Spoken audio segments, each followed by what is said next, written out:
Hi friends, ఈ వీడియోలో మనము గ్రామ పశు సంవర్ధ సహాయకులు పార్ట్ బి 2019 క్వశ్చన్ పేపర్లో 20 క్వశ్చన్లను తెలుసుకుందాం.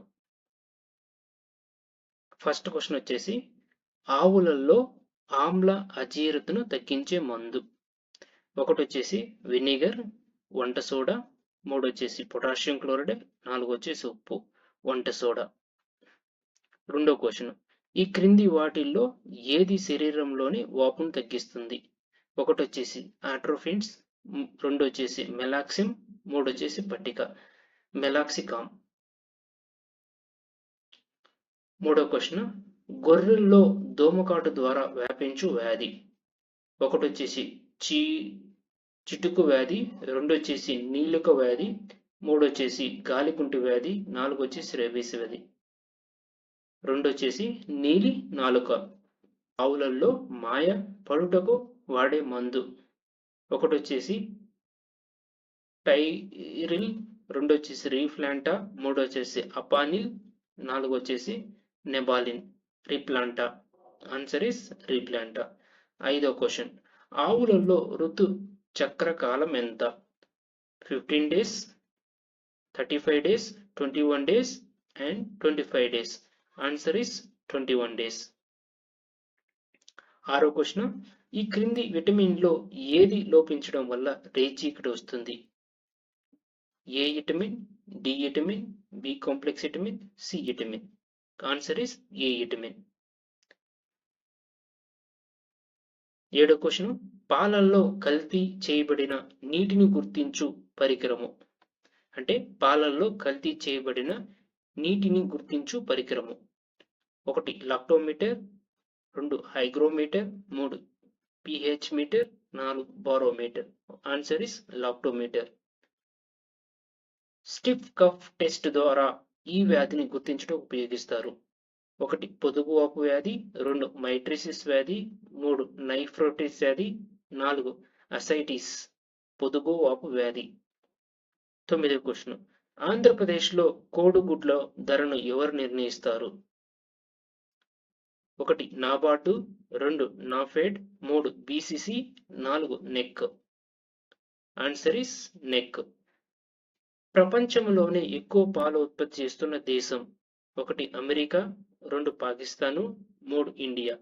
Correct answer is India. 11వ క్వశ్చన్, గ్రామీణ ప్రాంతాలలో సంకరజాతి పాడి పశువులలో విదేశీ జాతి అనువంశికత శాతం ఎంత ఉండాలి? ఒకటి 25%, రెండు 75%, మూడు 50%, నాలుగు 100%. So answer is 50.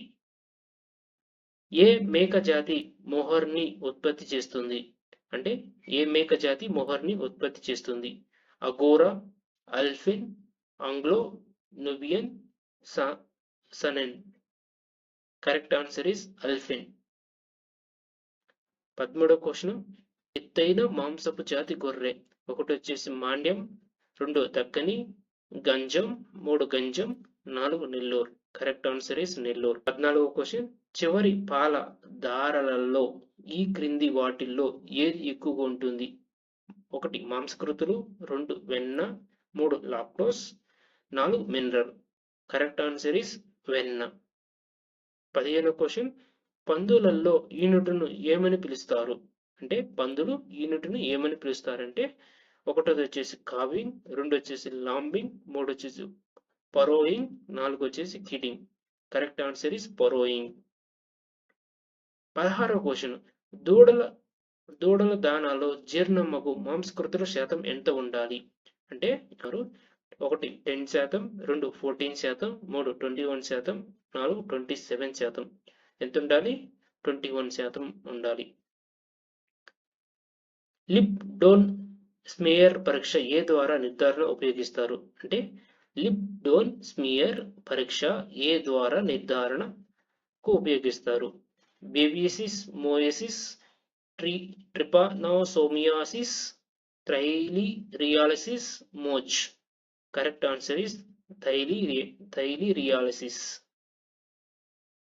18th question, ఈ క్రింది వాటిలో రక్తపు గడ్డ కట్టకుండా వాడినది ఏది? అంటే వీటిని ఉపయోగించి రక్తం గడ్డకట్టకుండా ఉపయోగిస్తారు. 1 ఆప్రిన్స్, 2 sodium chloride, 3 sodium carbonate, 4 heparin. Correct answer is heparin. Function గేదె పాలల్లో సరాసరి ఎన్న శాతం ఎంత ఉండాలి? 1 3%, 2 7%, 3 10%, 4 4%. Answer is 7%. క్రింది కనపరిచిన ఏ పశుగ్రాసాన్ని ఎక్కువ శీతాకాలం కావాలి? హైబ్రిడ్ నేపియర్, జొన్న, అలసంద, బర్సి. సో ఇక్కడ వచ్చేసి కరెక్ట్ ఆన్సర్ బర్సి. సందేశాలు ఉంటే కింద కామెంట్ బాక్స్ లో టైప్ చేయండి. ఇంకా మోర్ వీడియోస్ కావాలంటే కమెంట్ చేయండి. నేను మోర్ వీడియోస్ మీకోసం ఖచ్చితంగా చేస్తాను. Thank you.